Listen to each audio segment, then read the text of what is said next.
Hey, welcome to a new episode. Today I am down in Minatomirai, Yokohama. I'm just heading to Nissan here, the main headquarters of the company, because I just found out that to celebrate the 40th anniversary of Nismo, they've put together a nice little display in the actual gallery here at Global headquarters. So since I was coming down here anyways to run some errands, I thought, why not stop by and see what's going on? I heard they have some cool race cars on display. We're gonna check that out. Of course, Nismo is short for Nissan Motorsport International, and initially they started as a motorsport wing, to Nissan, evolving the kind of road tuning side of things and becoming what they are today. I mean, they still cater to cars like the GTRs and the older cars, and there's so much request and demand for their products because they still have that kind of OEM feel about the tuning side of things. So we're gonna cross over and see what's going on there. It is Nissan Gallery, Global headquarters, and it's really cool because you get a really nice vantage point from up here. So not as many cars as I thought. It's pretty much only 3 race cars and 2 main ones on the stage, but there's a lot of other stuff to look at. So we'll do a little tour today, I guess. If you've never been here, it'll kind of give you a good idea of what this place is all about. Got the Nismo Z over here, we'll take a look at that later on. And over there in the lounge area, I spot some really interesting stuff. Down here at the Calsonic R32 Group A GTR, the car that is pretty much the most recognizable race R32 out there. This thing is nothing short of a true legend. Team Impel with the owner Hoshino-san behind the wheel and Suzuki-san as a co-pilot, or rather second driver, sorry. Just always such a treat to kind of indulge in these classics. Of course, we get to see these cars every year in Japan at the Nismo Festival in December, which I'll be covering this year, of course. And these cars are usually taken out on track with their original drivers, if they're still up for it. Of course, Hoshino-san's getting on now with age, but what a legend. And of course, every car that gets displayed here at the gallery gets its own little plaque, which kind of goes through all the history of the car and all the data that you would ever want to know. So I'll leave that there for you guys if you want to pause and kind of read through that. But there it is, 500 horsepower of RB26 Group A glory. So after 1996, when Nismo and Nissan took the R33 GTR LM to Le Mans, they came up with this crazy thing, the R390 GT1. They wanted to up the game and enter the car, or their entry into the GT1 category, and this is what they came up with. So there is the motor VRH 35 twin turbo V8, pretty much limited by the category, or rather the class of the car, to 650 horsepower. I'm sure these motors could be pushed to well over 1,000 horsepower. And of course, the cool thing is that they actually had to create a road-going car. They made 2 of them. The 390 GT1 road car is currently the Nissan Heritage Collection, and the second car is owned by Eric Comas, the legendary Penzo R33, R34 driver, put Nissan on the map when it comes to motorsport. And he's actually gone through a complete restoration of the car. And I really hope in the future we can meet with him in Europe and kind of, have a look at his creation. So the cool thing about this number 32 car is that it was the actual vehicle that came third in 1998, and there is the Le Mans 24-hour race trophy right next to it. Looks like it could do with a polish. Right, so we move kind of back into history next. This is the 1991 Group C race car, the R91 CP, that put Nissan on the map in Group C prototype racing. This is the first car that won the Japanese Group C series, and it is an absolute beast. It's got a carbon fiber, a monocoque chassis, 680 horsepower, 3.5 liter twin turbo V8. It is the epitome of possibly one of the coolest racing series ever created. And I tell you what, this is actually a massive treat to see these cars out in action at Fuji Speedway during Nismo Festival. I really hope they take this one out as well for 2024. Of course, you know, with all the race cars that Nissan has, they kind of go on rotation. They don't take out all the cars every year. It kind of is a selection that keeps the cars running because the mechanics have to maintain them. And of course, it's a great kind of way to get spectators to see all the cars, you know, in the coming years.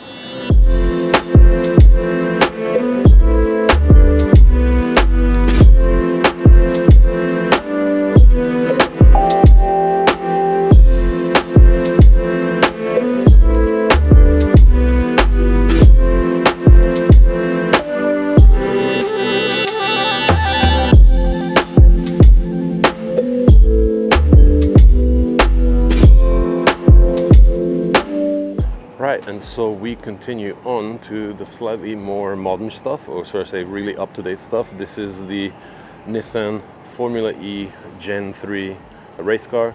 This is the latest generation of the car that pushes power all the way to about 470 horsepower, 350 kilowatts. And I actually got to see these cars race for the very first time at the Formula E race in Odaiba earlier in the year. Interesting is probably the best word I can come up with. Like, I just couldn't get over the lack of sound, honestly.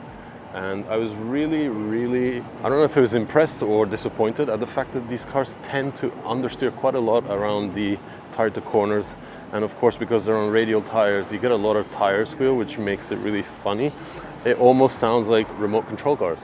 But aside from that, we have a slightly more real, in the old sense of the word, race car. This is the current generation Fairlady Z GT500 race car, the Motul number 23. Beautiful recreation of the car it's based on. I always loved how Super GT, and of course before it JGTC, just extracted the most aggressive design out of the cars they were based on. Of course, you know, there's not much left of the base car on the GT500 cars, and most disappointingly enough, you know, all the GT500 cars run the same 2-liter turbo engines. They kind of tried to make it as close to DTM as possible back in the day. A couple of years back, they wanted to combine Super GT and DTM as a kind of like a guest series or a series that would participate against each other.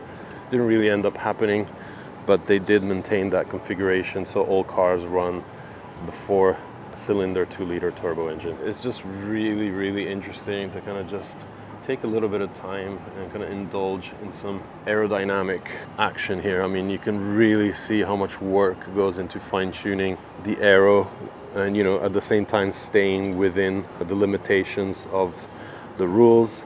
I love how the carbon fiber usage changes according to, you know, for example, on those canards, the gauge of carbon is very thin. On the main splitter itself, it's got that massive gauge carbon that always looks so aggressive. Same on the side of the car over there on those dive planes, and just so much aggression.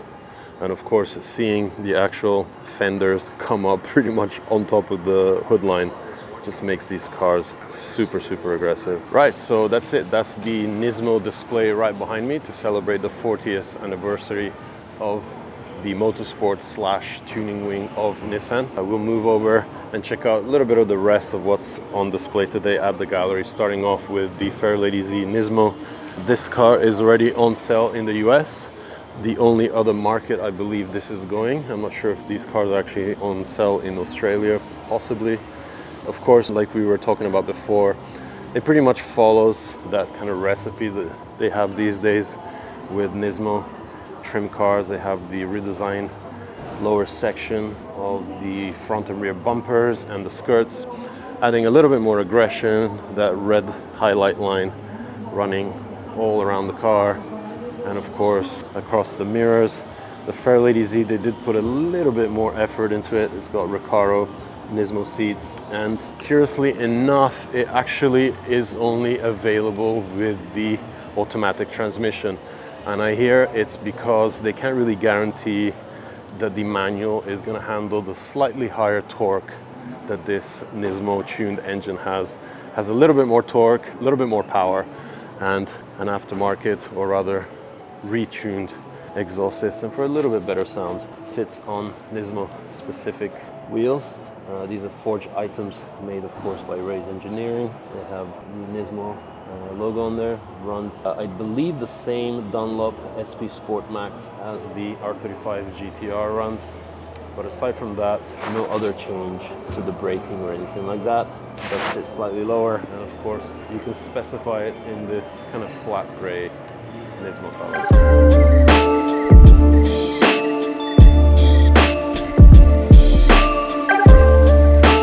But wait, I'm an idiot. I totally forgot. There's a few more cars that we need to check out that are part of the Nismo celebration here for the 40th anniversary. And it's 3 very, very special cars, or at least 2 of them. Yeah, this is some good stuff right here. I'm gonna indulge right here, right now. Right, being conscious that there's sound all around me, I'll keep my louder. And I think we line up with the oldest car here, the 270R, based on the S14 Silvia. Okay, so the really cool thing about the 270R, of course, is that it was Nismo's very, very first complete car based on the S14 Silvia. They extracted a little bit more power from the SR20, but the cool things are the little details that they chose to run with. I love the old school Nismo steering wheel, and even more so the seats and fabric that they went for. I think this is something that they should really be doing in the current packages that they offer for the GTR and other cars. Of course, this was kind of brought to market to kind of create the best, execution of an S14 Silvia. So a lot of attention to detail went on the handling. There's even a strut tower brace running across the rear parcel shelf. And of course, those very specific NS5R Nismo wheels. Strangely enough, they left the braking as was. And this is the car that Nismo owns and that we see pretty much every year at the Nismo Festival in Fuji. Okay, so as the spec sheet says, the car actually runs 270 horsepower. Of course, that gives it the name. The torque rating is at 34.5, which is pretty good for an SR. But the really funny thing is they actually screwed up and they gave the description for the Nismo 380 RS, which is the car that's over here. I guess somebody copy and pasted the wrong description on the wrong spec sheet. This is hilarious. But okay, so from the 270R, let's move over to the 400R. And this is Nismo's very own yellow demo car, which I believe is number 000. I'll have to check with them if that's the case. But of course, this needs no introduction. This is a very sought after car, which is crazy because I remember about 15 years ago, these cars selling for about 12 to 14 million yen. They've topped the $1 million mark at auctions, and it's because it is a very special car. Of course, aside from the fact that it was Nismo's second complete car, they actually commissioned the development of the RB26 to Raymax, and they came up with the RBX concept, which was a 2.8 liter version of the RB26, pushing out 400 horsepower, which of course gives it its name, the legendary Nismo LMGT2, and all the aero treatment, which includes a more profiled rear bumper section, which feeds into the rear over fenders, the chunkier side skirts, and of course that little door panel that's applied to the stock door, and again over fenders at the front, and that redesigned front bumper with the added venting and the slightly bigger intercooler opening, which is actually surrounded in carbon fiber, and just vents everywhere, including those bumper ones to feed air to the top section of the intercooler. What a car. Let's take a look from the back. It all came, which is actually a sticker highlighting the name. The name is also on the end plate of the carbon fiber rear, and of course the actual logo at the back. Such an aggressive car. Because of the 400, slow the beginning to appreciate the 33. I'm sorry, owners that own this car, but I never really liked it as much as the other ones. Mainly design-wise, a little bit too bulbous.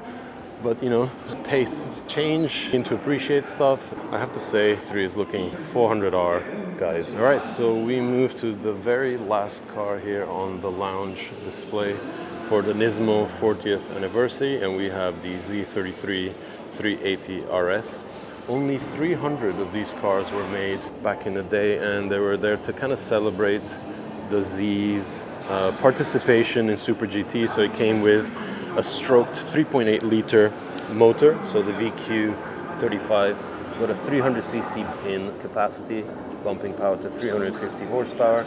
And of course there was a complete redesign of the rear section, kind of emulating what the race cars at the time, different designed wing. The car was actually based on the Nismo version of the Z33, and it came with this really nice bumper which Nismo designed, and it was always my favorite bumper, available even as an aftermarket part from Nismo Omori Factory. I think what they really messed up on this car was the wheels. I never really liked these 5 spokes. There's some red on black detailing in the cabin, but aside from that, it was a very conservative kind of approach to creating a limited edition car. These cars of course sell for a bit of a premium on the aftermarket, but you know, I think it really does mark probably the best version of the Z33 Fairlady. One of my favorite things is that they brought some of the mock-up models from the Atsugi Design Center here. This is an S13, so cool to see that. The Nissan Figaro, one of those cars that Nissan used to design in the early 90s, where they still had the balls to come out with really far out stuff. There's so many cars that I think defined Nissan in the early 90s as a manufacturer that really took chances when it came to design and creating something really funky. This wall here kind of highlights the complete Nissan history, which you can actually see in 1:1 scale at the Heritage Collection. If you recall, we visited that last year. Ending right here with one of the biggest mistakes they've ever made. What were they thinking, not creating the idea? Anyway.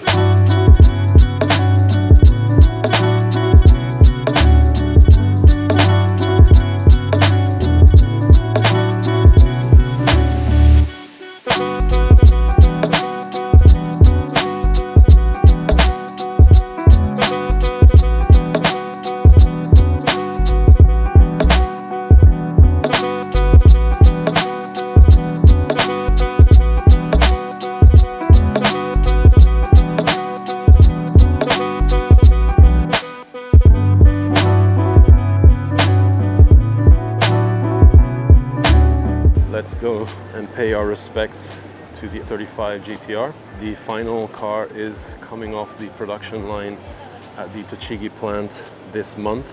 So the R35 is officially dead. It is officially discontinued. And of course, in total Nissan fashion, we have no idea when the replacement is going to come, if indeed it will ever come.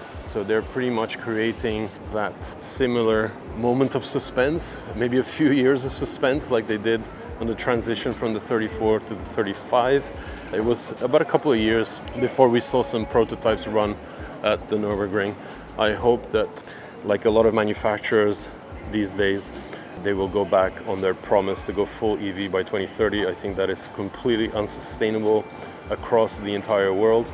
I think the latest manufacturer to announce that they will not do that and stay true to their promise of the 2030 EV thing has been Volvo, which is a big thing. And while I say that, we are looking at the GTR R35 drivetrain. So we have the VR38 up front, sending drive with a propeller shaft, carbon fiber prop shaft, to the transaxle 6-speed twin clutch transmission, and then a smaller clutch pack sends drive back to the front differential, which is part of the oil pan. An amazing design for something that dates back close to 20 years now, showing that Nissan can really push the envelope and create an amazing sports car, close to a hypercar even. And I really hope that they will, take this know-how and energy and ability and apply it to creating something really special with what comes next for the GTR. The very only sports car that Nissan is currently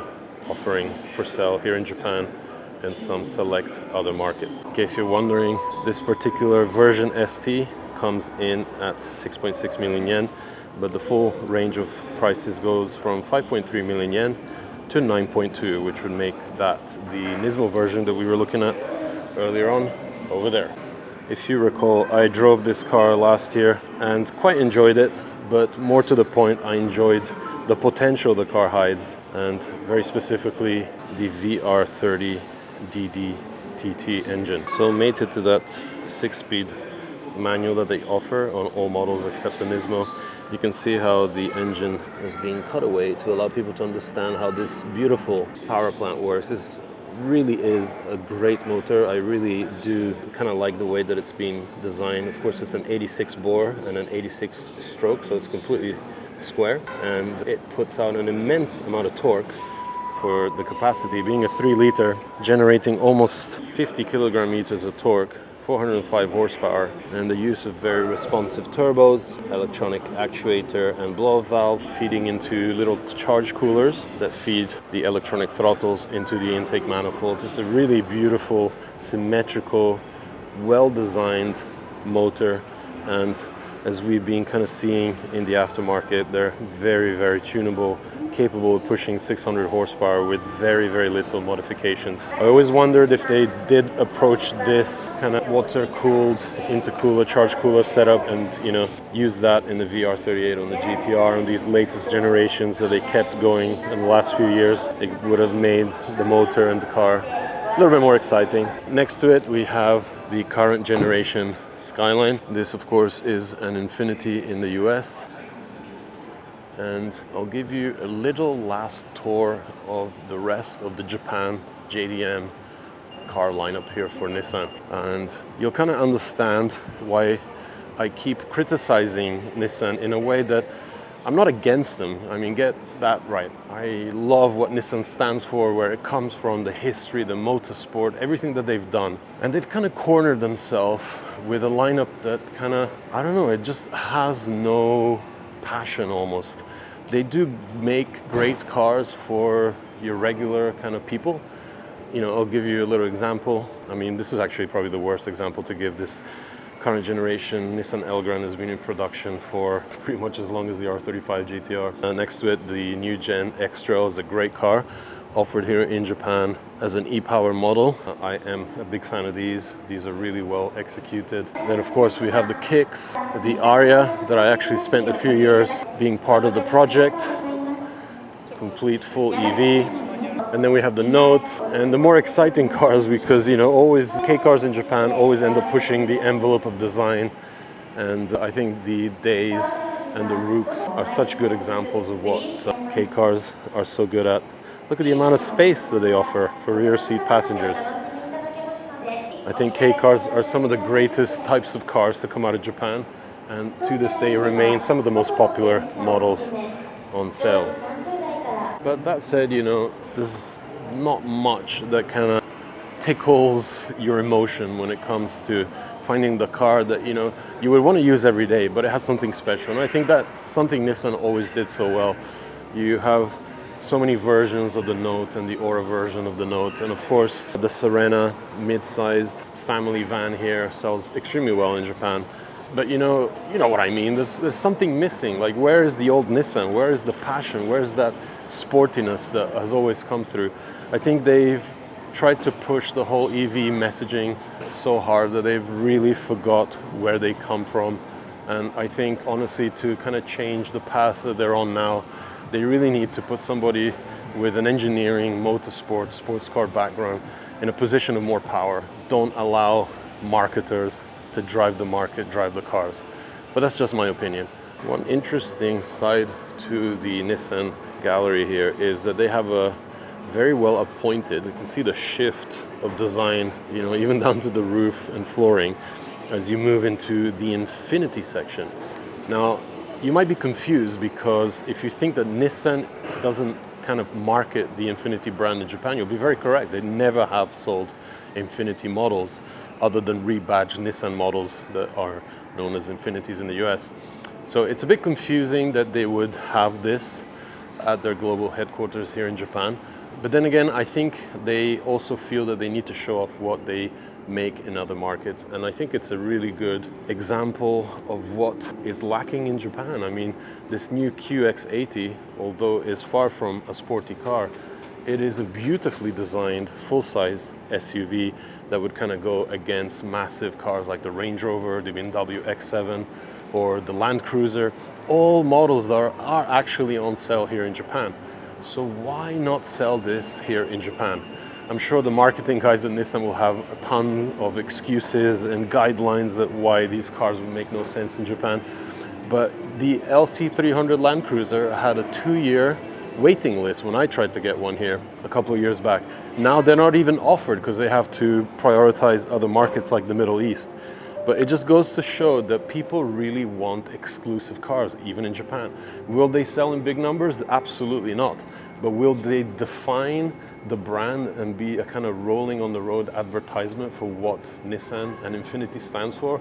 Yes, and that's exactly what manufacturers need to understand. And this thing is absolutely beautiful.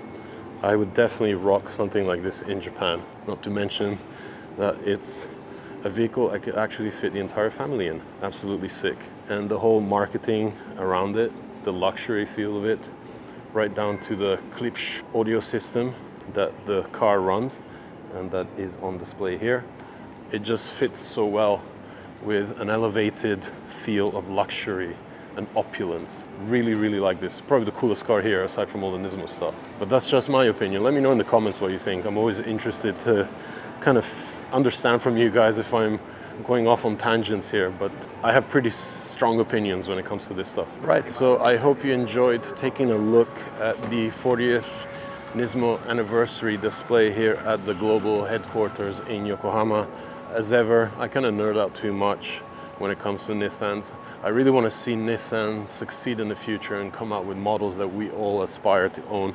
I hope you enjoyed this video. Make sure you subscribe and check back soon for more.